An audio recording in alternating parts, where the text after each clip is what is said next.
Good afternoon, directors and attendees. Could you please take your seats? Thank you.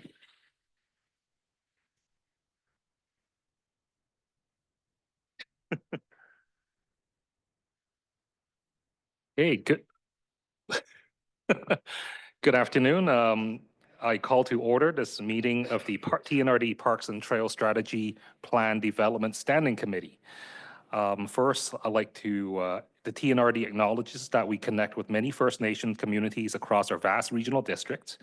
And today we are located on the Tecumseh, the Secwepemc territory, situated within the unceded ancestral lands of the Secwepemc Nation.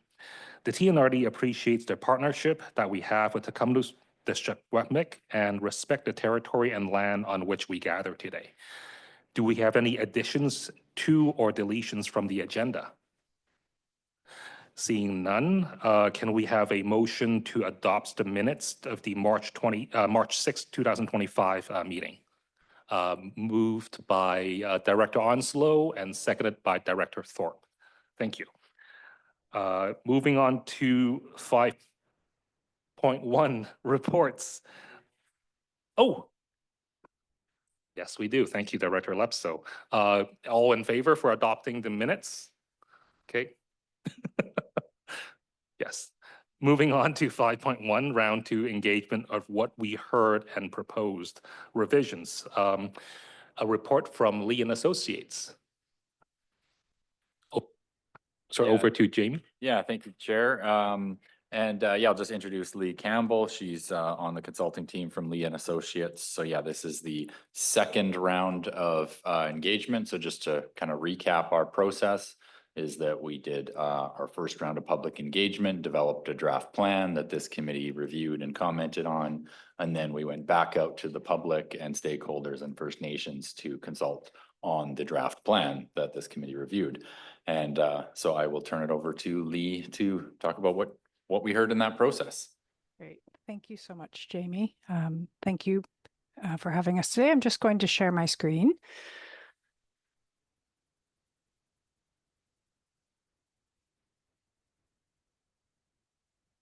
Okay.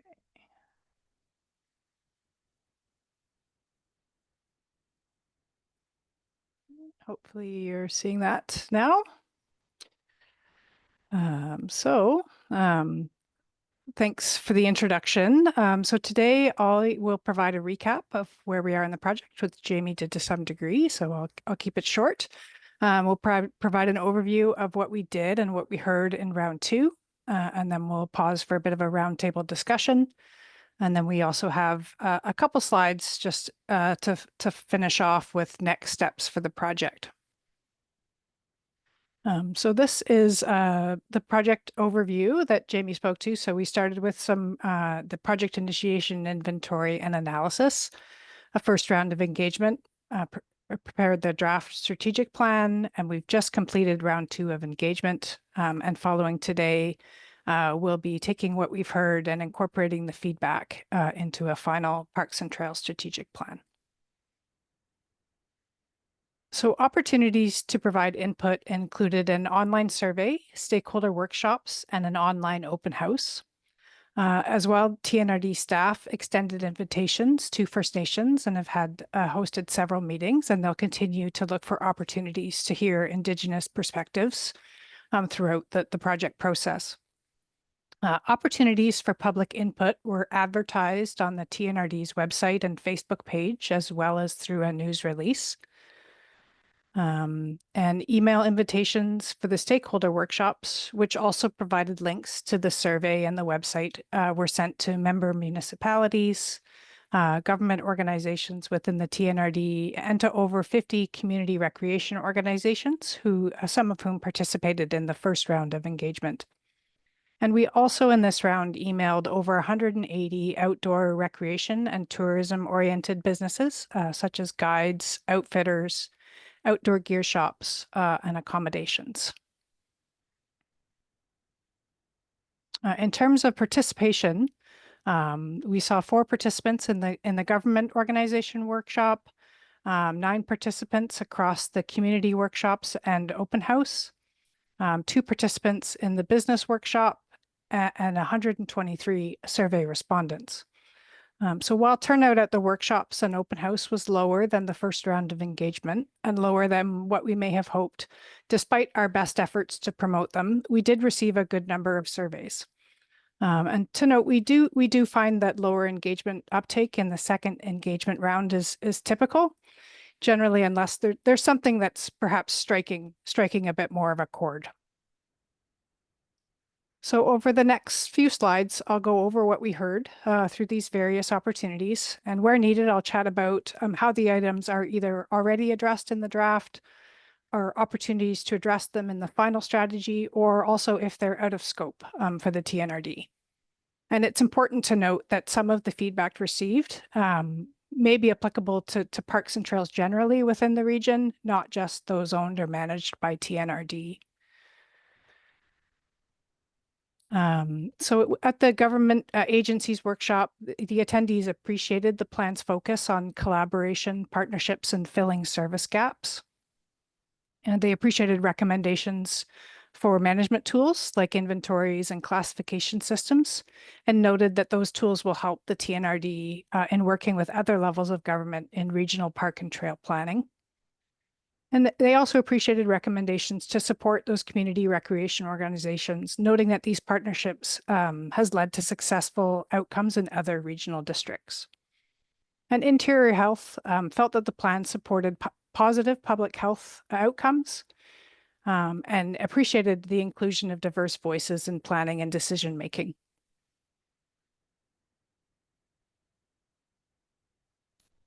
At the workshops and the open house, the plan was largely seen as a step forward in parks and trails planning for the TNRD.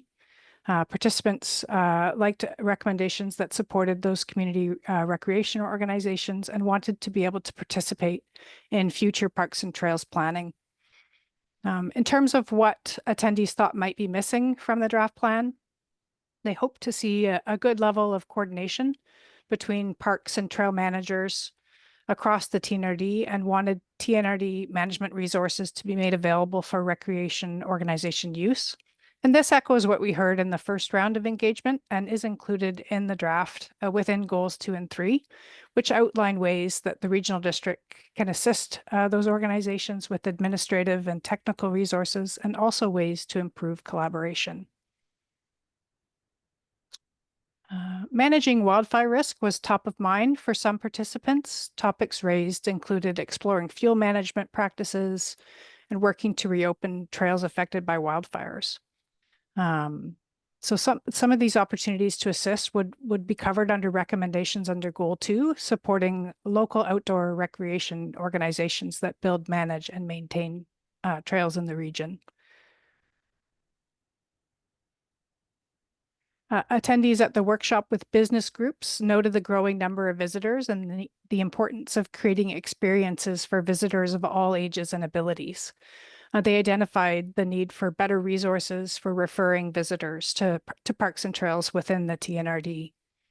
And some of the opportunities that we heard across all of the workshops included adding interpretive signage and placemaking in parks and trails, park and trail development as an opportunity to enhance tourism, in particular near small communities, maintaining access roads to parks and trails, some of which may be outside the scope of the TNRD, as many of these are maintained by others or include resource roads. And access considerations for new parks are accounted for in the acquisition criteria in the draft plan. And for existing parks, if there's updates required, that would be considered when developing park management plans, which is a recommendation in the plan as well. And some of the site-specific opportunities that came up included the Savannah ORV network, the Gold Rush Snowmobile Trail near Clinton, and Pritchard Beach. And for these sites not already included, they could be added to Appendix C, which outlines possible future considerations for land acquisition or future trails. And to note, Pritchard Beach also came up in the survey a number of times with concerns about long-term use of the boat launch and camping. I'll now move on to the results from the online survey. So we did have 123 responses. Approximately half were 40 to 64, 28% were 65 and older, and 15% were 25 to 39. 22% were from Kamloops and 17% from Clearwater. Other better representative communities included electoral areas A, P, and J. And we had low or no, so 0 to 1% responses from Clinton, Ashcroft, Merritt, Sun Peaks, and electoral areas E, N, and I. So most respondents agreed with the plan's vision statement and goals, with about 14% disagreeing with the vision and 11 to 12% with the goals. Items noted as missing from the vision, including added language about protecting wildlife, ensuring that park and trail development is guided by community input, and adding language around supporting or helping to promote regional tourism. When asked to prioritize ways that the TNRD could support those community rec organizations, survey respondents saw standardizing partnership agreements and establishing a funding mechanism as the top 2 priorities.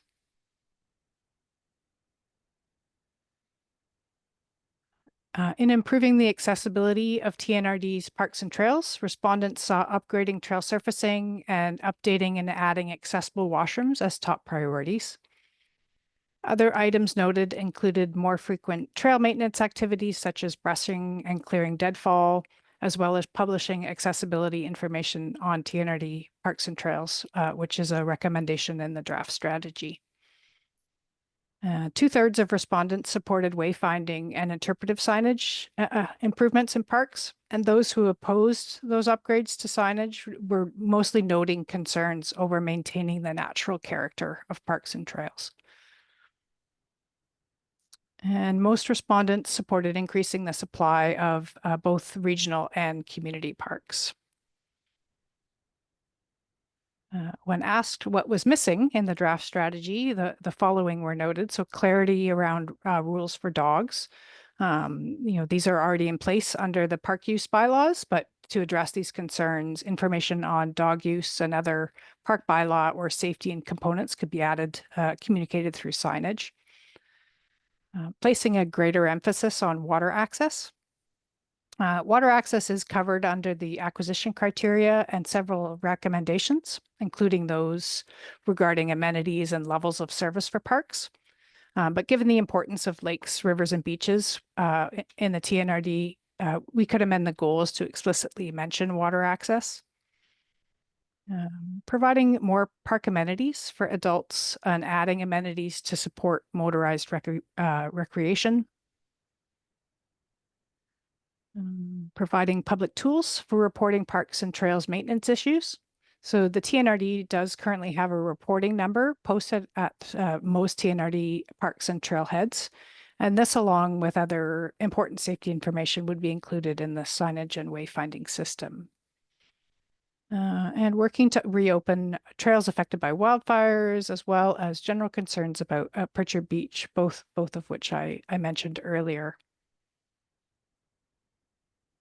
And to summarize, the vision, goals, and recommendations of the strategic plan were largely well received by the public, municipalities, and other government organizations. The key things we heard in round 1 were really reinforced by what we heard in this round. Things like maintenance, the importance of the volunteer work that's being done, supporting collaboration, equity of distribution and access of parks and trails, signage, accessibility, environmental protection, and supporting and promoting regional tourism.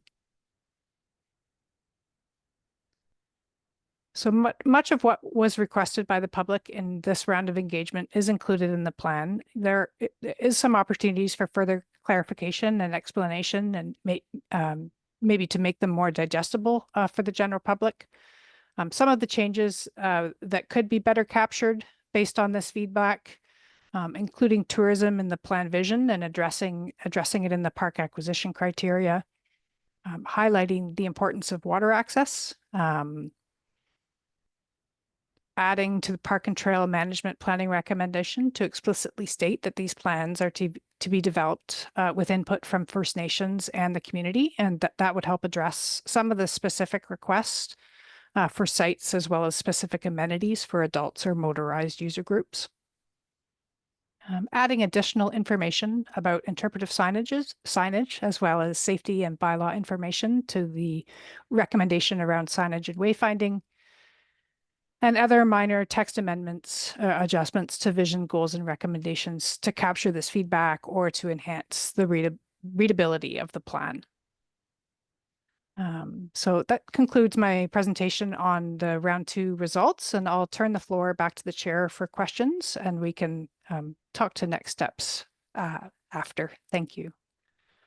Thank you very much, Ms. Campbell. Would any committee member have any questions for Ms. Campbell? Okay, I have a few. Number one, so we noted there was a low First Nation turnout in the engagement. I'm just concerned, like, are we gonna have regular attempts at engagement in the future? Like, are we gonna set any requirements for our own TNRD Trails projects moving forward that we do require a response from a local First Nation before we proceed, or do we just say we've tried, they've just simply not? Thank you. To Mr. Vieira. Yeah, I could speak to that, and Corbin may add in as well. So, as you've seen, this strategy is, quite high level to cover the entire regional district. So, we have had some engagement with First Nations, but also need to consider that this strategy doesn't look at specific areas and specific trails that are under development. So, moving forward, if we're working on a specific project, so for example, applying for tenure for a new trail system somewhere, we would absolutely then be also, and a requirement of the province would be to consult with the First Nations that have territory in that area. Anything to add to that, Mr. Kelly? No, I think the only other thing that I would add is, and we've made it clear, as Mr. Vieira mentioned, that this isn't a prescriptive plan as to where parks and trails are going to be developed. And we've made that clear with First Nations that we've been engaging with, that it's not like this is seen more as a guiding document, more of a living document. Things can change. And there are some hard deadlines when it comes to our work with Elise and Associates, but beyond that, staff here are more than willing to connect with them where and when possible about the plan specifically, but then also, as Mr. Vieira mentioned, when it comes to actual projects, there's of course legislative requirements, and then also what the TNRD is willing to do above and beyond that. So thank you very much. Second question or suggestion with regards to the tourism economic development. From reading the draft report, I don't think any of the organizations such as Tourism Wells Gray were. Oh, they were part. I see Ms. Madden shaking her head, nodding her head. So thank you. And then another point, appreciate the development of a standardized partnership agreement, because I have, in dealing with some organizations that recently approached me in the Thompson Valley, they're trying to figure out how to work with the regional district and getting approval for things. And I think standardizing that process would kind of try to remove or reduce some of the frustrations or adoption of the mentality of asking for forgiveness, that sort of deal. So thank you for that. And lastly, specific to Area A feedback, I've had residents approach me about the concern of commercialization of their home communities. I shared the thoughts that, wayfinding and guides and maps and naming trails so that they can be identified for tourists is a great idea. But some folks actually said, no, they don't, they want to keep their community to themselves and, not as a tourist attraction. So just sharing a feedback as well. Thank you. Yes. I do want to note that we have Director Morris Oh. online that would like to participate, and as with the last meeting, in order for a director that's not part of the committee to participate, is she online? Yeah. We do need a formal motion from the committee. So the motion would essentially be that the committee allow for non-appointed board members to participate in the discussion and debate related to the agenda. Thank you. Can we, okay, motion, motion moved by Director Thorpe and seconded by Director Onslow. Oh, and a question from, Oh, okay, and thank you. then. And can do we need the vote on committee. that? Yeah, perfect. All in favor? Yeah. Perfect. Okay, thank you. And on to Director Morris.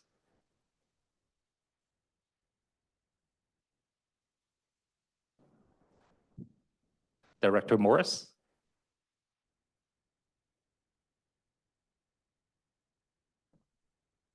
Director Morris, did you have a question?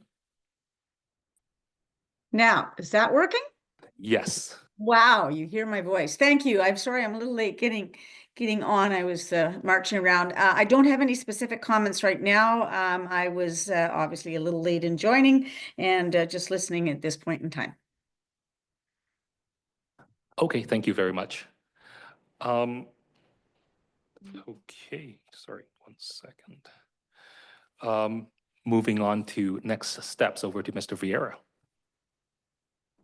Yeah, I'll put it back to Ms. Campbell to talk about next steps on their end, and then I'll have a few comments on my end as well.